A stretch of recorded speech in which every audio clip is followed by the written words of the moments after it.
Hi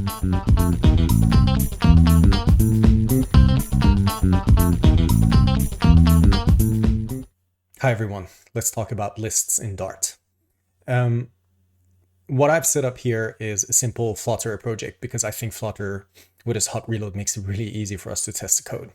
So what I've created is a Flutter application with Flutter create, set up a dummy homepage as a stateless widget, and in the build function, this is what I really like to do, is to create a function called test it, or whatever you want to call it, test it, and up here I just say test it. So when I change this text and press Command S on Mac or Control S on Windows, then you can see the message being printed to the screen. So I kind of use this as a playground instead of Dart pad. It's a good way for me to test some code out, basically.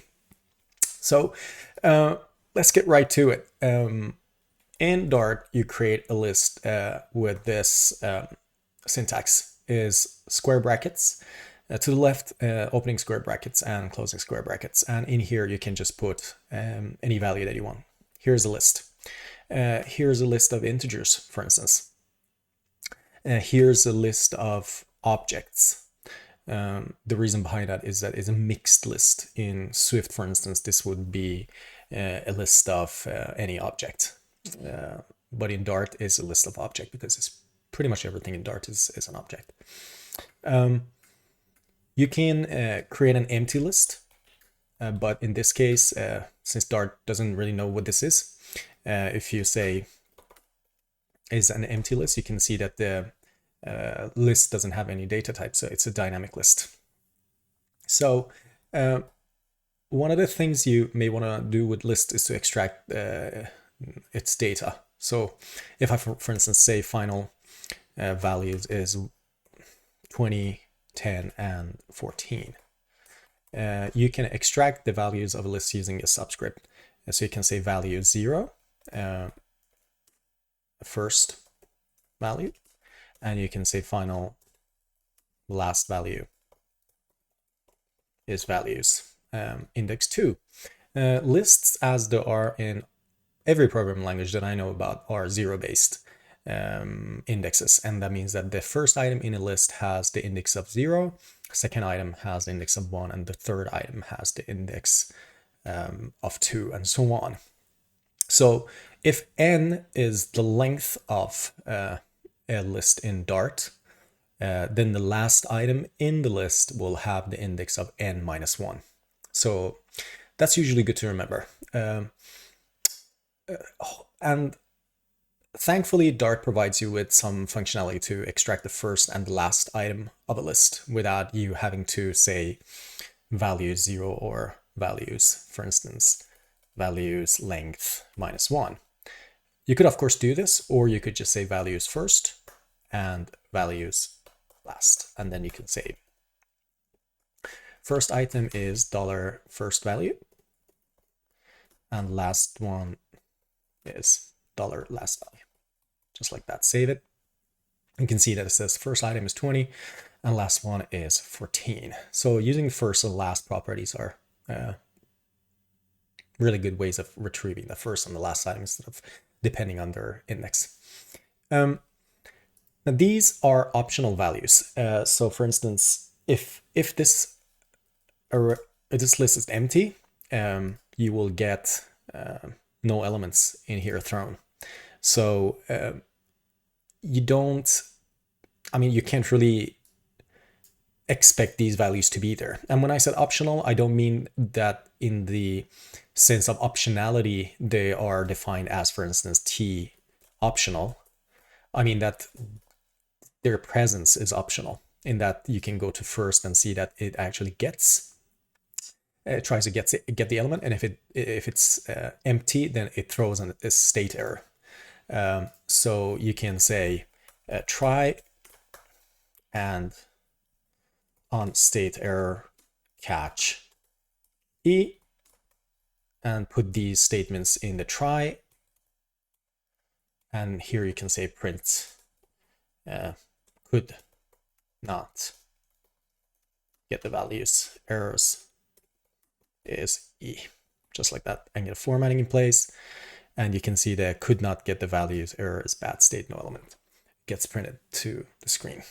So of course you can also, if you want to be fancy, you could extend any list in Dart to make the first and the last return an optional. I didn't plan to do that in this video, but maybe we could give it a go. So I can say extension optional first and last on, and then we could put a T here on list of T, and then we say what should we say, T get first, and then in this function we just say try return this first, and if it's a state error, catch state error on state error catch, or on state error return null, like that. Okay, so this is a get first, and this would be get last. Or we could actually have them first and last. I don't know. Let's see. We can try this, and then we don't have to use try anymore, and we will do get first and get last, just like that. You can see it says the first item is null and the last one is null, and as soon as we start placing some values in here, it says first item is 10, the last one is 10, first item is 10, and last item is 20, and so on and so forth. So actually, this is pretty nice. Yeah, kind of happy about that actually. Now, one thing that you need to know is that lists in Dart are not the same thing as iterables.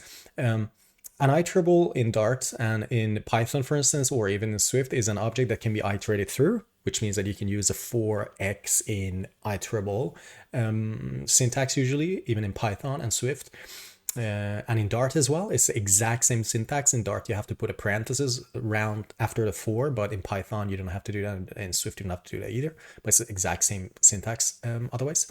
And even in Rust, actually in Rust is the exact same thing. You have the for x in something syntax, so it's the same.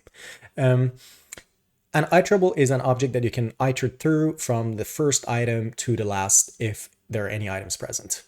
A list has more functionality over an iterable in that you can add things to it, maybe clear it, delete a specific item. An iterable doesn't allow stuff like that usually. It just says, here is a collection of things that you can iterate through from the beginning to the end, or from the end to the first, or from a specific index to another specific index. So don't confuse lists in Dart with iterables.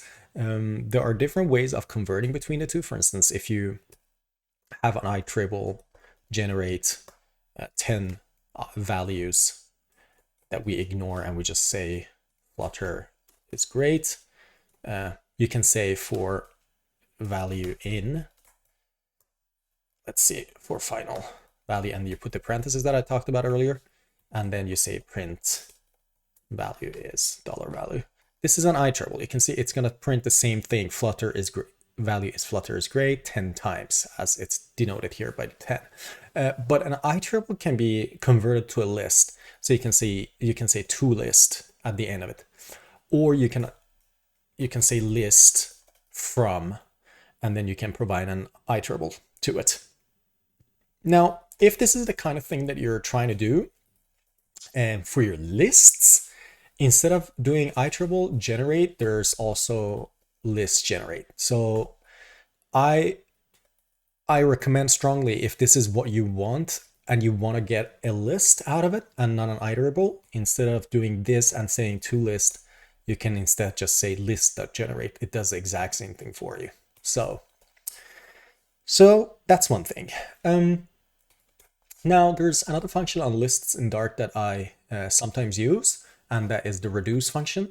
I'll show you how it works. If I say final values is 10, 40, and 3, for instance, if you want to calculate the sum of all these values, or somehow go through the items in your list and do a calculation with those items 2 at a time, then you will need to use reduce.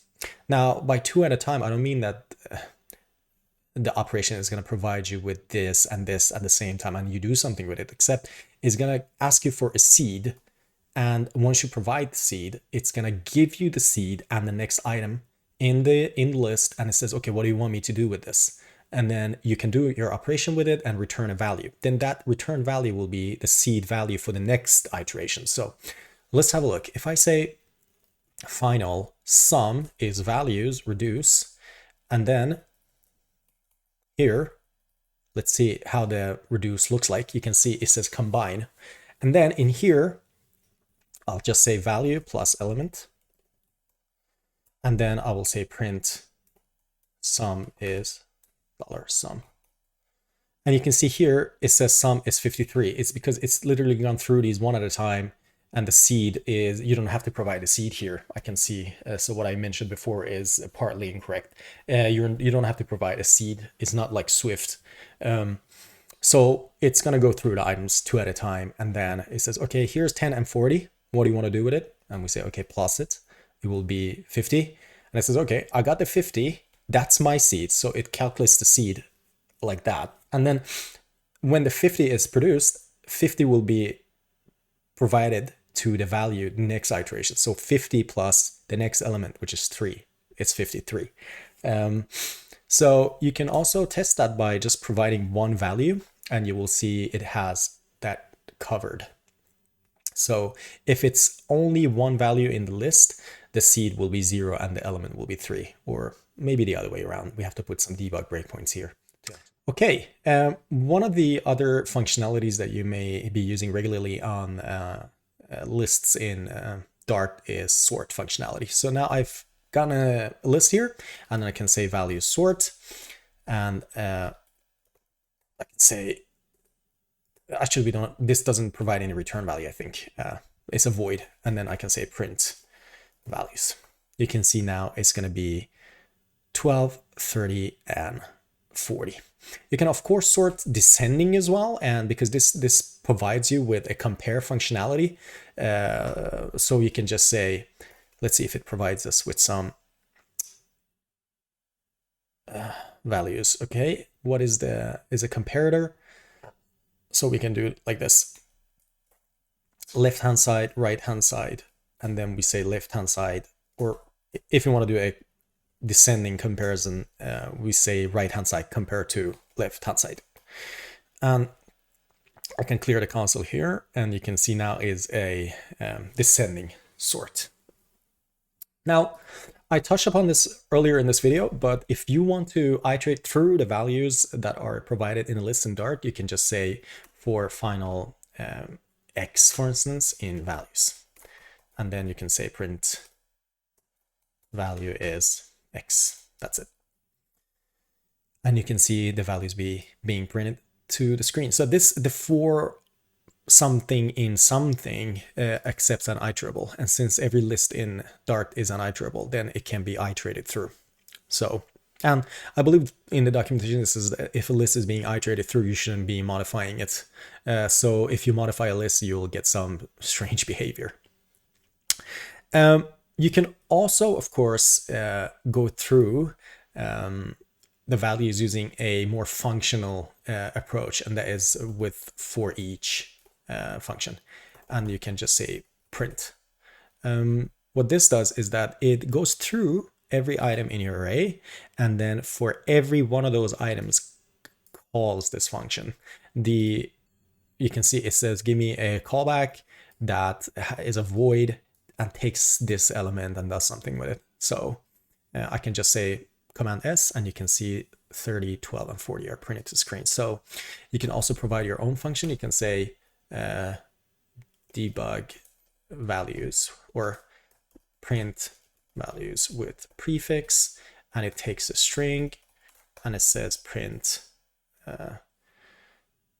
prefix with value of value, and then you can provide your function to this callback. Let's see. grab it. The argument void function string can be assigned to the parameter type void function int. Oh, okay, of course. Let's change these to strings for now so that it passes. Or maybe it's better to change this to int. So now you can see that you're providing your own function to the for each. Otherwise, you can do a for each just like this value and then do your work with it. So that's for each. The other functional that I use quite a lot in lists in Dart is map. So I say values map. What map does, it says, if you look at the definition of map, it gives you an iterable of some type, given that you provide a function that produces that type with every element in the iterable. That's, I mean, when I say this, sounds funny, but it's actually quite straightforward. If you have used map in any other programming language, you know how it works. It says, I give you a value in the list, give me something else. And I say here, for instance, I produce a string of that value. Now, if you look at the return type of this, this will be an iterable of string. You can see here, because for every item in the list, I actually convert it to string. I could also say to string. Or I could do something else with it. I could multiply it by 2, for instance. And now is an iterable of int, this thing. You can see iterable of int, and I can see foo for each print. So now it's going to multiply every item in that list by 2. So that's for map. Now, you can also do filtering in lists in Dart. I'm more used to using filter as a specific operator on lists in other programming languages, but Dart has chosen to use where. And you can do values where. And here you get the ability to return true or false from this where function to filter out and cherry pick the items that match your criteria. Here, for instance, I want to say any element whose value is more than 10 or 20 in this case. And I say more than 20 or like this. And I print this more than 20. And I save, and you can see the result is, I believe it's actually an iterator. Yeah, it's an iterable. So it only gives me 30 and 40 because it matches my criteria. So that's where. Now that we're talking about where, there's another function called where type, I believe. Yeah. That returns elements inside your list as long as they're of a specific type. This is really useful if you're parsing JSON, for instance, where you get a list of dynamic.